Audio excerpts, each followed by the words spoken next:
Have you ever considered what it's like to immerse yourself in a sound bath? Well, I have you covered. Join me as I invite a special guest to dive into the unique experience of a sound bath and spill all the details on the afterbath.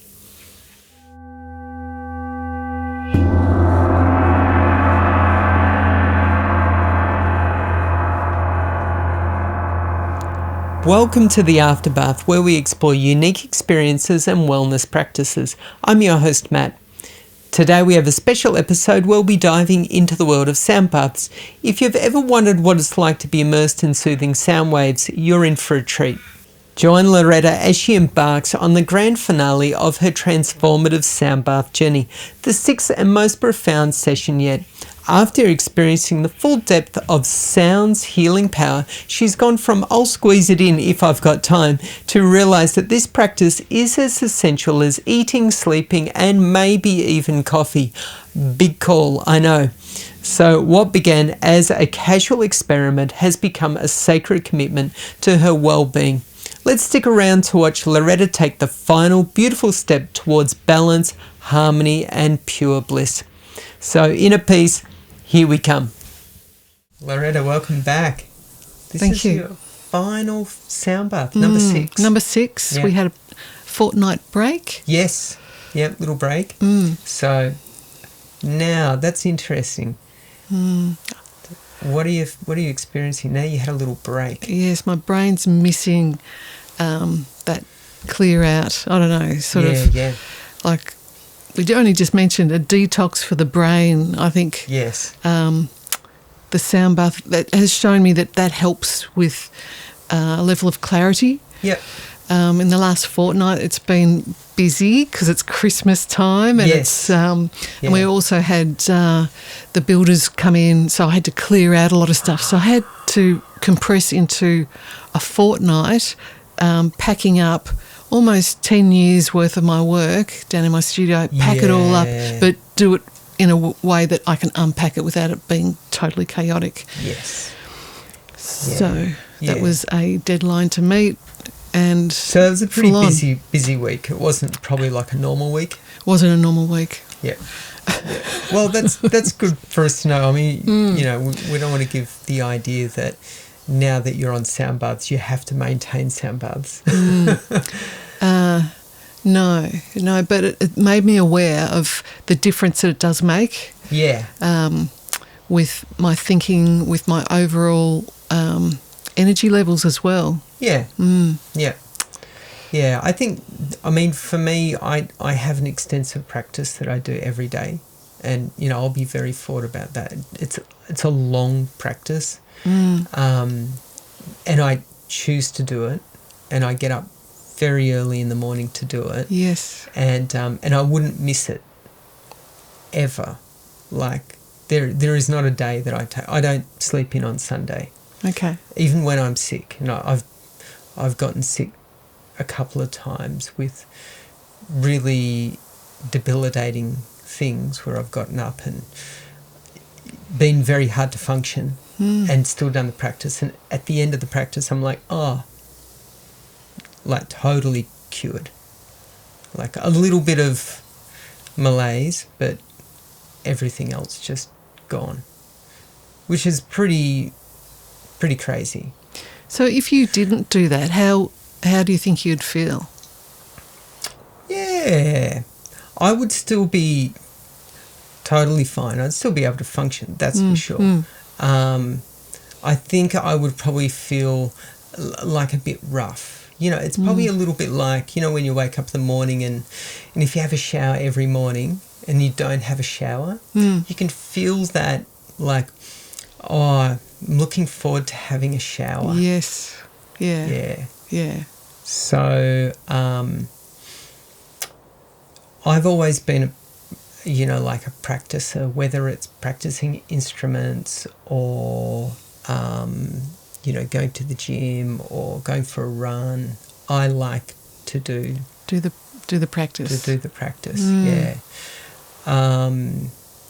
And yeah, the way it makes me feel, it's like eating or going to the bathroom.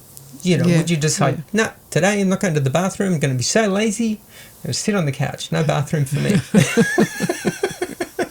Yeah. Or you go, no, I'm not going to eat today, unless it was a fast, right? You go, Yeah. sure, yeah, absolutely, and that can make you feel good as well. But, for me, practice is like, it's like going to the bathroom. When I feel the urge to go, I've got to go. Yeah, there's no sitting around. Yeah, I'll deal with that tomorrow. So, yeah. Yes. So would you feel smudgy? Like, I'm feeling smudgy. I'm really feeling just, I don't have the clarity today. And it's because of a lack of sleep and just a whole, Yeah, definitely smudgy, foggy, a bit grimy. Yeah. Like you're used to the sharpness and the sharpness and the clarity just isn't there. And it's like, I'm looking forward to bringing that back. Yeah. Yeah. And an interesting thing I think about that is that I used to think that sleep would cure it. I just got more sleep, it would cure it. And yes, it will to a point. But if you're having, nightmares while you're sleeping, you're going to wake up not fully rested. And for me, I don't know about other people, but if I've got a lot on my mind, having a sleep doesn't totally erase it. I'll wake up and still be thinking about, those things that are disturbing me. And I realise that the dreams that I have will be about those things. I remember speaking to a girl a couple of years back, and she'd just, come out of COVID, and she was feeling very anxious. And she asked me, did I know much about dreams? And I said, a little bit. She said, what do you think this means? And she goes, I keep trying to run away from things, but I can never get away from them. I'm always caught. And I said, well, what's your waking life like? And she goes, I'm anxious in big crowds, or even in little crowds. I'm nervous around people. And I'm like, well, sounds like you're dreaming about what your waking life is. Yeah. So, if your waking life is disturbing, your sleep is probably going to be pretty disturbed as well. So, having a practice where you whether it's breathing, sound baths, meditation, yoga, whatever it is, having some type of practice. Tai Chi? Yeah. Qigong? Yeah. Yeah. All of those mindful practices. I mean, it could also be an art practice as well. Yeah. Yeah. Essentially doing something that is pointless. And it's pointless. Like, it doesn't have an aim or a goal in place. Correct. Yeah, it's not like you're trying to catch a fish, and if you don't catch a fish, you won't be eating tonight. Yeah. It's like it's like if you got a piece of chalk and you just drew a circle, and you drew 108 circles. Yeah. The rain is going to wash it away tomorrow. It's totally pointless. But that process of doing it is very clearing for the mind. It can be also journaling and then ripping out the page, throwing it in the bin. Okay. Burning it as a, as you might say, an offering. Yes. Yeah. Okay. So I just did this and I wrote some stuff, and none of it is that precious. And so I'll offer it. Jeez. Let it go. Yeah, I like that. Yeah. Okay. So that's a good one. Or you could put it in water and dissolve it and then bury it in the ground, pour it into the compost. Yeah. Yeah. So it's like you're getting it out of your head and then destroying it in some way. And let it get broken down. Correct. Into another form. Yeah, that's right. Yes. Because it will always nourish the ground. Yeah, always nourish the ground. And that's, like when people talk about grounding, they're sending their negative energy, down through their legs and you're grounding. It's the same idea. Yes. You're just getting it out in a different form, and Yes, it's just highlighting the importance of this sort of practice of either the breath work or meditation, sound work, just to help with that clarity of mind as what you're aiming for, but to bring it into a daily practice, because I still don't have it as a daily practice. I have it as a afterthought every 4 or 5 days. It's like, oh, okay, I haven't done that, and I'm starting to feel the effects because I haven't. So, but breath work is something that's really starting to interest me. On reflection of the last 5 sessions, I actually thought, I think there were 2 sessions that when I came out, it was so vivid in the garden, and prior to that we'd done some breath work, and I feel like that impacted, that sort of brought it up another level. So it's sort of dawning on me now that breath work for me is really having a lot of benefits. Breath work is amazing. Wim Hof is well worth checking out.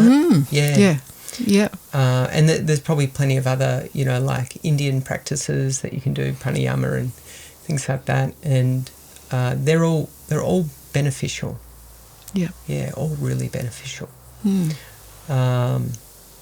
Probably what we've found in our day and age, and I'm guessing, is that some of these practices that we probably did in ancient times as a form of maybe just every day, this is just what you did. And as we've become more modern, we probably looked at some of these practices and gone, oh, these practices are silly. They're wasting time. Yeah, they're wasting time. Yeah, that's right. I could be devoting it to, buying a better car or a bigger house or more material possessions. Or, filling your bank account so you can retire at some stage. And so neglecting practices that are actually really important for our animal body. Yes. And if we don't have these practices, we just go crazy. Well, I think I've been contemplating, with Alzheimer's. If you bring the breath work in early enough, is that part of clearing out each day, helping to... Absolutely. Detox your brain, aerate your thinking. Yes, absolutely. Absolutely. I think it's important that we have time to, you might say, trip. Because, if you ever look at cats, they sit and look at the weirdest things. The other day I was watching my cat and it was, like intently looking at the pillow, and its head was probably about 20 centimetres away from the pillow and intensely looking at the pillow. And it was like, what are you looking at? And it was this strawberry pillow, and I was thinking, just must really like strawberry pillows. But there's I think it's just important for our vehicle that we do it. We need to defrag. Now more than ever. Because our brain is just bombarded with really a lot of useless stuff. Some of it's pretty fun, but a lot of it's like completely, it's probably just taking up too much space. That you often don't remember. 20 minutes after it, even if it's a long form read, I sometimes think, what was that I was so absorbed by? So focused on? And you move on. Quickly move on. Yes. Absolutely. I think one thing I've been contemplating the last couple of days is the addiction to thinking. I love to think. Same. And it only takes a little bit for my mind to go, have you thought about what happened yesterday from this angle? And I'm like, oh, no, I haven't. That sounds pretty good. let me contemplate that for a bit. And I go, what am I doing? Stop it, put it down. It doesn't matter. Doesn't matter. Yeah. It's gone. Who cares? Yes.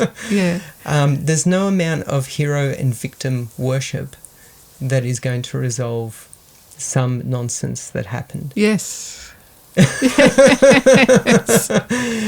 And you should probably you let it dissolve.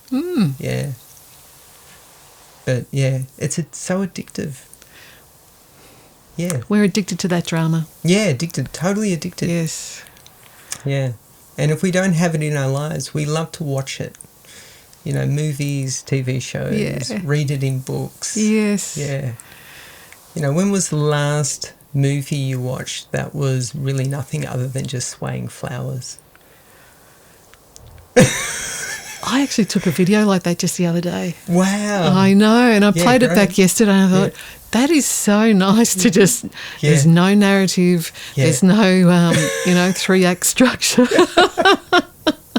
It's just the wind blowing through the beautiful trees and Yeah, absolutely. Yeah. But you'd probably find a lot of people going, well, you're a nutter.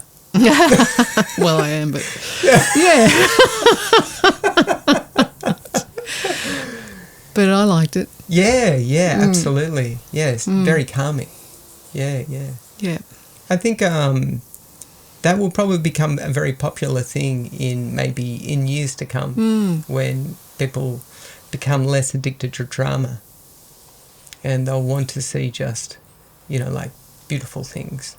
And maybe even the form of having an artificial reality will become so, of such nonsense that you'll just go, why would I watch the TV when I can go and see the real thing? Yeah. Yes. And I'm just going to go and sit outside. Yeah. And it's like spending time I was with the grandkids yesterday and we just decided to go for a walk down the street. And a walk down the street takes forever. Yeah. Because they notice so much. Yeah. The cicada encasings, it was still stuck to the paperbark trunk. Yeah.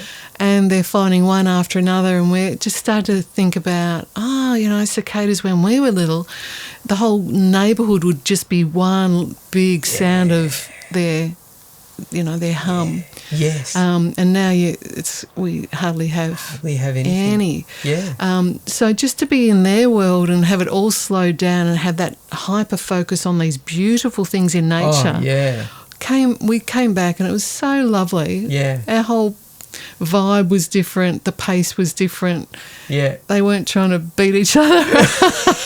But yeah, we all went into a different world, and it's just something that we sort of quickly ride a bike past quickly, or we drive past quickly, and we've sort of... Yeah, we've got a massive to-do list and got half an hour for each activity and it needs to be completed.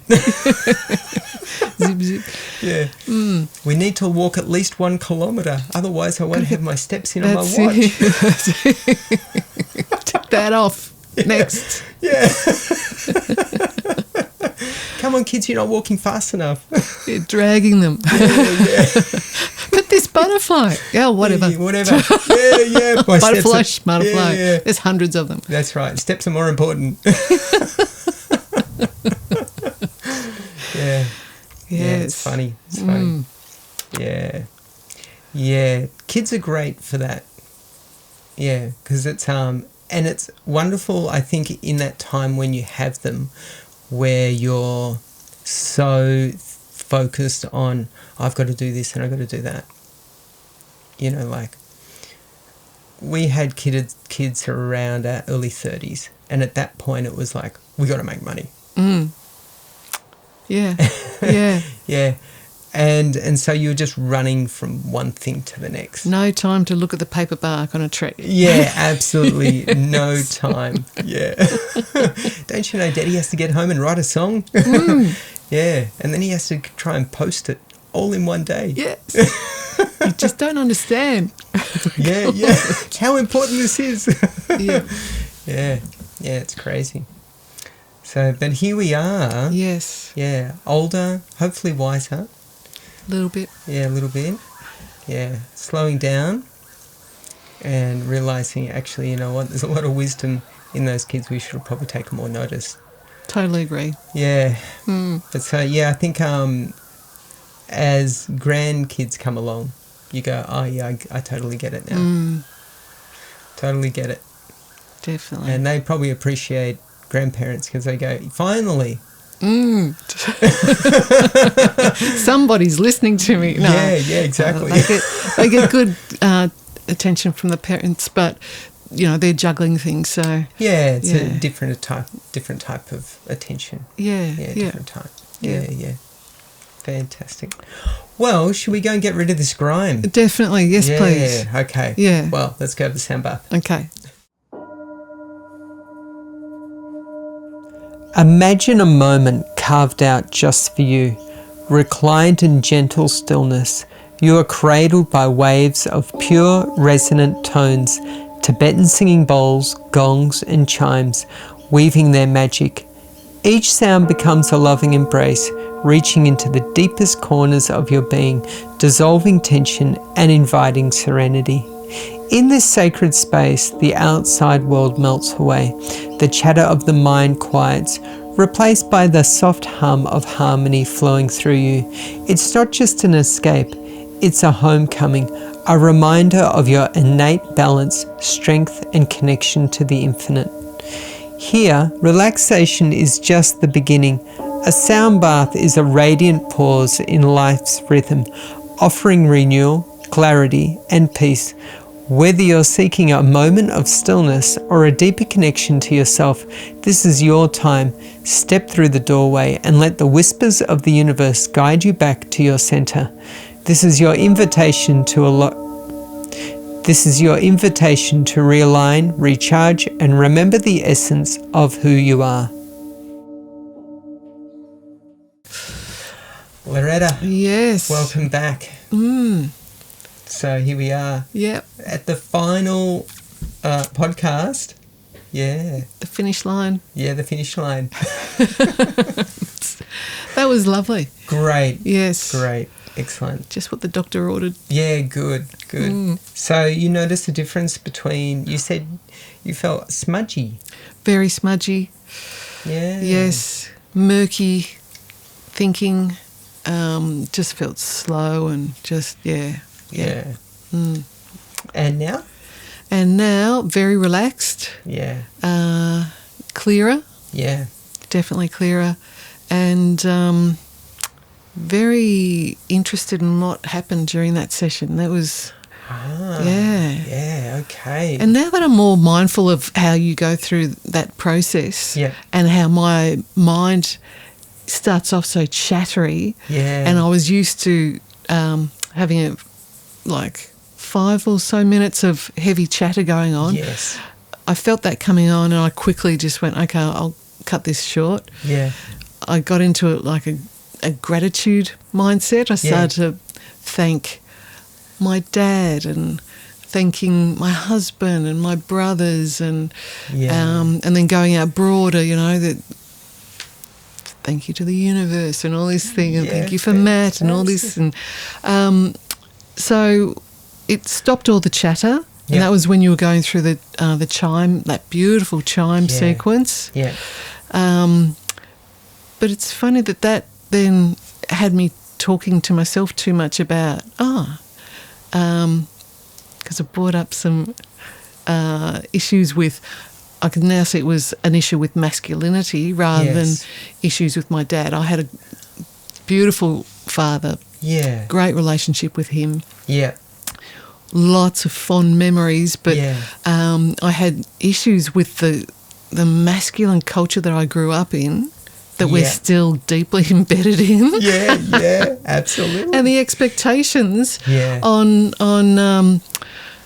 well, we all have a whole set of expectations, but from a female perspective, what I grew up in was a certain way of being, and I was expected to follow in the footsteps of Mum and do what she was doing, and she looked miserable and she was overburdened with way too much domestic chore and no agency. She had, zero options of what to do except for cook, clean, and be housebound. Yeah.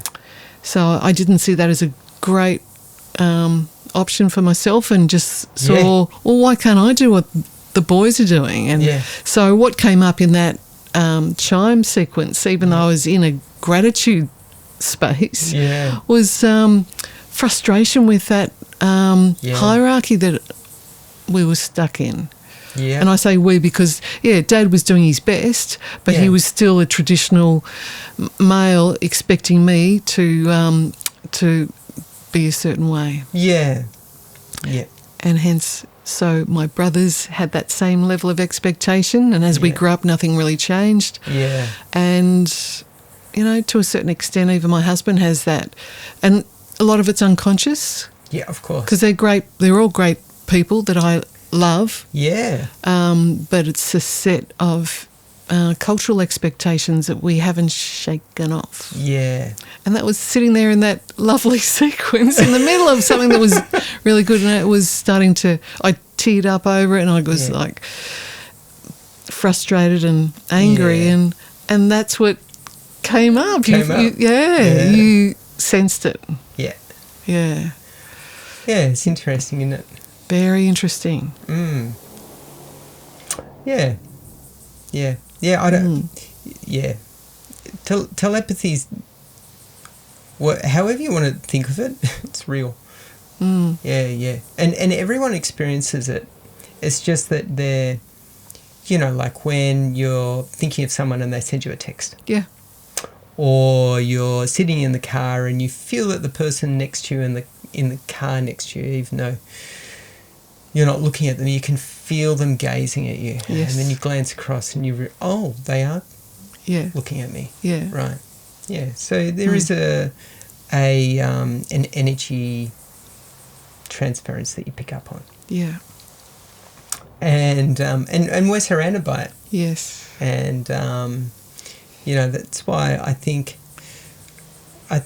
at some stages in my life I found it very uncomfortable to be in crowds, because it's, obviously there's a lot of people that you need to navigate, but there can be also a lot of thoughts, and also a lot of, I don't want to make too much eye contact with people. There's a lot of fear that comes up. Yeah. Yeah. And it's not all physical fear.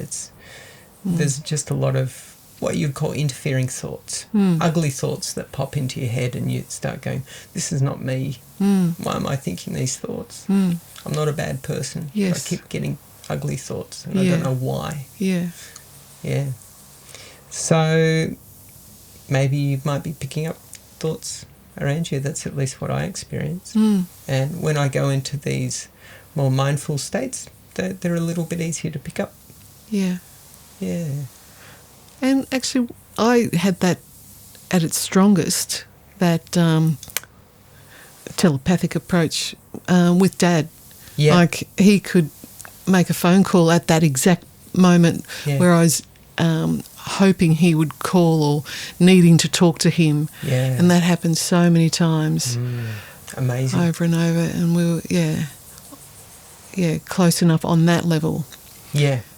That actually opened my mind to understanding other ways of being because of that. And he used to tell me stories of how when he was younger, he was like that with an auntie that brought him up. Wow.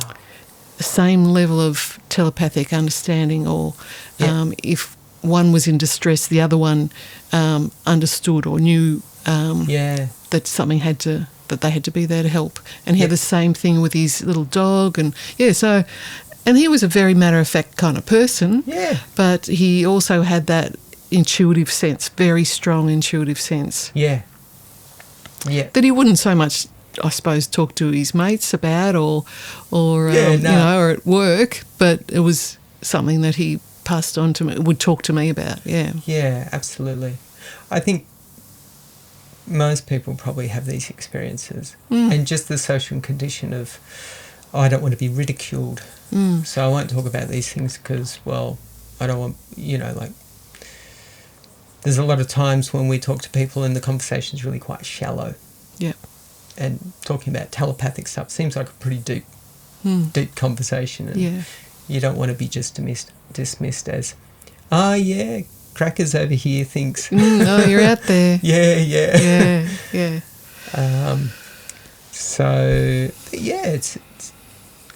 It's fascinating, yeah? Isn't it? Fascinating. Interesting that stuff, that whole theme, that frustration that I've had it's actually come up as a theme really strongly over the last couple of months. And I've got such anger with it, but I can't articulate it. There's no avenue to discuss it because it makes people feel like they're being blamed or they're wrong. But it's just I see it as a cultural framework rather than a personal indictment. It's definitely like rattling the cage as a woman and thinking, why did it have to be this restrictive? Why did it have to go on for this long? It's still going on. And I can see change coming through from the younger ones in their 20s that just don't even see the cage. They say, well, stuff that. I'm not even going to subscribe to it to start with. Yeah. I don't see it. You all grew up seeing it, but I don't, so it's not my reality. It's your issue. Yeah. But because we've grown up with it, with men of our similar era, it's still an issue that can't totally be addressed. So it sits in as a frustration, and that was in that session. Yeah. Well, I mean, that's the mission of meditation. It's to, what happens throughout our lives is we experience a trauma, and then it gets pushed into a little black box, and metaphorically, and then pushed down into our system. Yes. As you might say, a knot in a muscle. Yeah. And it's really deep. Yes. And it's only when you feel totally safe that it has time to surface. And then it surfaces. Yes. And then you have a chance to rewrite it. So interesting. And the symbols that came up were, in calligraphy, there's a classic drawing of a circle and then a triangle and a square. Yep. And I saw what I was trying to do with my life was the circle. Yeah. That I saw everyone as equal. Yeah. I sort of try, like in terms of sometimes you just go stupid and you I'm older than you, Aisha. All that crap. Yeah. And the triangle I saw as the hierarchy. Yep. And I see it in this point in time as the masculine hierarchy, patriarchy. And the square is just the system overall. Yeah. And I felt like, I'm forever in this circle butting against these other two structures that I didn't sign up for them. Yeah. I'm living here at this point in time, but I've never agreed with it. Yeah. And it's unfair and it doesn't work and it's frustrating and it's demoralising. Yeah. Purely because of gender and age. So, that symbol was the first thing that came up. Yeah. And then I started to think of Dad. Thanking Dad, being grateful for Dad. So it wasn't anger at that point, but it actually that discussion started to go on and on and on until you hit the gong. It's always the gong, isn't it? Yeah, it's just like all right, here we go, big explosion. Yeah. Back to universal thinking. Yeah. Yeah. Yeah, because right up until that point, there's just a whole lot of bowls, and the bowls are so gentle, and you feel so floaty, and it's so much love, and it's safe. That's what it is. Yes, it's safe. It's pond-like. It's like the ripples in the pond just rolling into each other. Exactly, and you start to feel safe enough to uncurl. And so you stretch out and then everything starts to fall out, all the baggage. Yeah. It exploded. Yeah. And then the gongs come along and it's like, have you forgotten that you're way more than all of this petty stuff? But it doesn't feel petty at the time. No. Yeah. It felt very serious, very important. Yeah. And the whole picture. Yes, absolutely. Absolutely. And at least what I experience is that we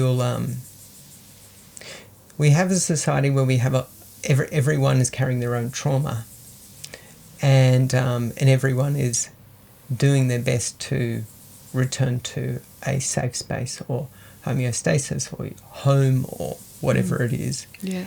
And along the way, they bump into someone else who's doing the same thing, and they just collide.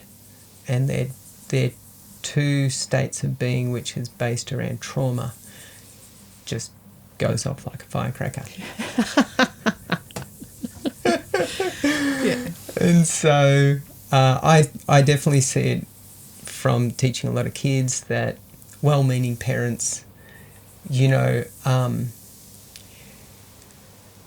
have a to-do list and drag the people who that they feel that they can have some type of power over, to drag them along for their traumatic ride. Not because they're aware of that or not because they want to do that. It's just an unconscious, Daddy has to do this, Mummy has to do this, we've got a certain amount of time, you've got to come along.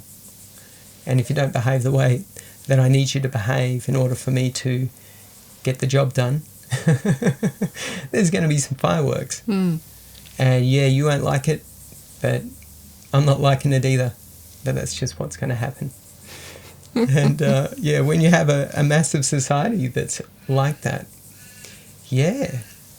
Sparks fly. Sparks fly. Yeah. Yeah. And, that's just where we're at. Yeah. And I think that's what that was. Yeah. And I'm pointing to this list of chakras, and we were focusing on the heart chakra. Chakra. Yeah. Yeah, which seems to be the chakra where a lot of people have blockages. Just simply it manifests as, deep hurt. Deep hurt. Yeah. Being either misunderstood or not being seen, not being heard, not being whatever. Yeah. Yeah. And, so, yeah, you need to make the heart whole. Need to remember that, well, your heart's not actually broken. There's nothing wrong there. You just got to remember that you're born of love. You are love. You can't get any more love than you already are. Yeah. And so there's nothing that you've missed out on. But there is this hurt there that needs to be let go of. Yeah. And then the people around you that behave with their fireworks and a bit mischievous, you can go, oh yeah, I see you. I know what you're doing. That's okay. I just won't be party to it. Yeah. Yeah. Yeah. But when you're little, you're still trying to understand the world around you, and it's difficult. It's difficult, yeah. And probably only until you reach a certain age that you start to go, oh, hang on. Yeah, I can do better. Yes. Yeah. Yeah. Yeah, I only thought that a couple of days ago. I realised, because I had all those frustrations. Yeah. And I couldn't work out how best to voice it without it being pointing the finger or anything like that. Yeah. So I just sort of relaxed back and went, I don't even have to put words to it. I'll just change the attitude, my attitude, and my response to it, and just kind of accept, and that you can play with it differently. Yeah, absolutely. Absolutely. Not in a mischievous way or, no. but just see it and then, Yeah, you can pour that energy into other things. Yeah. Yeah. Whether it's, an art project, a hobby, or a mindfulness practice. Yeah. Or Mowing the lawn. Mm. Yeah. Yeah. Yeah. Doing the laundry. Yeah, doing the laundry. That's it. So, yeah. And then eventually at some stage you need to rewrite that story that you're holding. And you need to rewrite it as something that was, positive. So you're not constantly looking at it as, oh, this was a negative event in my life and it's going to be forever a negative event. Yes. Yeah. So well said, yeah. Yeah.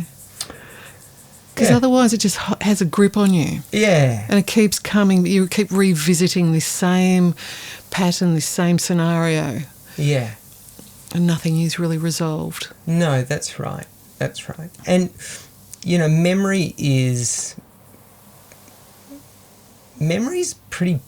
most memory's pretty bad because memories change over time. We forget details. And it's biased. Yeah, it is totally biased. Yeah. So, to know that the mind is constantly flip-flopping between hero and victim. Yes. That's all it does. Yeah. Yeah. Yep. And so when a trauma comes up, you'll either be...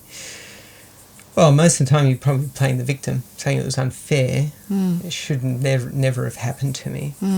And at some stage you want to go, okay, well, I'm going to stop playing the victim. And it doesn't mean that you need to then go and be the hero either, because that can be just as ridiculous. Anyone who finds themselves in this position, I'm going to protect them. No, you don't need to do that either. You just need to drop it. Yeah. Yeah.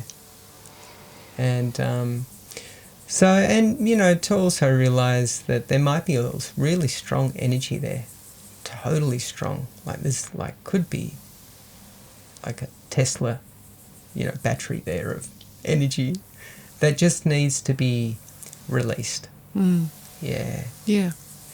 And if you can drop it all at one time, wonderful. And if you can't do that, that's wonderful too. You just let it dribble out. Yeah. And you keep doing your practices until you go, you know what, I can poke this with a stick and it doesn't hurt anymore. Yeah. Yeah. And I can give it a good poke. Yeah. Yeah, I can even think about it all day and I'm like, yeah, whatever. This is like boring thought now. Yes. Yeah. Yeah. That's a good one. Yeah. And then it's gone. It's gone. Yeah. And then you'll see it arise in other people and you'll go, oh, yeah, I recognise that. Wow, look at that. Yeah. And it won't make you blush. You won't feel a heat reaction. That's usually what I feel, like when I bump up against something that freaks me out, I'll go, oh, I'm blushing. Well, it got me. There it is. There it is, yeah. Yep. And, this wave of embarrassment and confusion. Oh, I can't think all of a sudden. What's going on? Yeah. Yeah, my mind's gone blank. Where are my tools? Yeah, where's that witty retort when you need it? Yeah, that's right. Yeah.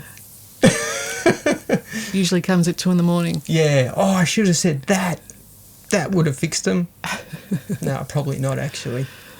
Would have made things worse. Yeah. Yeah. Or standing in the shower. Oh, next time I see that person, I'm going to say this to them. Yeah. Shower's a good place to think. A better place to drop things down the plug hole. Yeah. So anything else come up for you? I was attempting not to fall asleep again. Yeah. How'd that go? About 10 times over, and I think I failed 9 out of 10. I was actually hoping you'd fall asleep. Because, I gave the gong a good hit and I thought, okay, I'm going to knock you out. And so I just had this feeling. I resisted for a while. Yeah, I got the sense that, right, you need to be, because you told me that you were tired, I was like, all right, we need to knock you out. Otherwise, you're going to be, it's not going to be a fun ride. So I stayed on the gong for a bit. And then after the gong, I was like, yeah, you're out, that's good. For long? You seemed for a while. Okay. Oh, good. Yeah, okay. Yeah, you seemed like you had a good sleep. Yeah. Yeah, which is good. Yeah. Which is good. Yeah. And the vibration at my ankles. Yeah. That was really good. Yeah, great. Yeah. Yeah. That goes all the way through. All the way through, yeah. Feet are a very important part of your body because the feet are so sensitive. It's such an easy way to connect to, a portal into mindfulness. Just having your feet on the ground and feeling a rough surface with your feet. Not a painful surface, just something rough. You can feel the texture on your feet. You can immediately go, oh, this actually just feels nice to stand here. Yep. Yeah. And I don't need to be doing anything. Yeah. And on grass, on nice spongy grass. Yeah. And sand. Yeah, there's so many great surfaces. Yeah. So that was good, but I at this point can't remember much else. Physically, I've been really sore all week, and that was having to move a lot of stuff. Yeah. And then up and down stairs. So I felt a lot of the muscles were worked on as well, so they feel quite relaxed. Yeah. Neck and stuff. So yeah, that's always a benefit. Oh, I felt that in every session. Yeah. Yeah, it's pretty amazing that, you don't realise how much tension you're carrying in your body until you have a reset. You go, wow, I had no idea. No idea. Yeah. Yeah. I have a little practice that helps me, and so, and because I do a practice which has certain, I'll say, positive influences, if I think about those practices, immediately I can feel a state change. So it's a little bit like, when I was a kid, I admired Jimi Hendrix. So when I'd sit down to play guitar, I'd imagine myself as Jimi Hendrix. And my playing got better. Yeah. Yep. So, So having those things can really help with muscle fatigue. If you have someone you really admire that you go, either a spiritual figure or, probably a spiritual figure. I think that would probably be the strongest, right? Yeah. Then you'll find yourself correcting posture, or you'll breathe deeper, or you'll relax more. And then you'll find, oh yeah, wow, I didn't realise. I thought I was sitting up straight, but I was actually, overdoing it. Yeah. Yeah. So, that's my issue that I find when I go, right, sit up straight. And I oversit. And so calm down. Just find homeostasis. Don't try and be the, perfect posture. The perfect posture person. That's right. Yes. And so, and anything else?